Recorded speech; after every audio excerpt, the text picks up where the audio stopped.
High guys, welcome back my mini blog Har Har Mahadev. তো বন্ধুরা, সকালে উঠে আমি বিছানা পাতা গুছাচ্ছিলাম। তো একটা জিনিস দেখলাম, ভাবলাম তোমাদেরকে দেখাই দিই।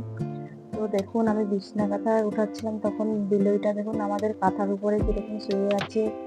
শীতের কাল বলে গরম পেয়ে ওখানে আরাম শুয়ে আছে। আমি দেখছিলাম বলে একটু একটু আমার দিকে তাকিয়ে দেখে আবার শুয়ে পড়েছে।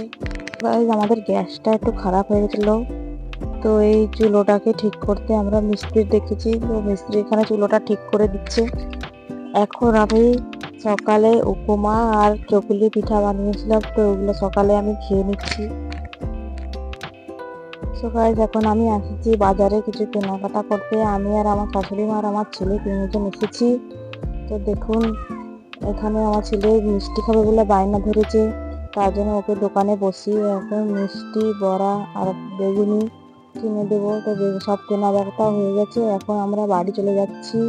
ভিডিওটা এখন এখানে এন্ড করছি। দেখার জন্য ব্লগে টাটা।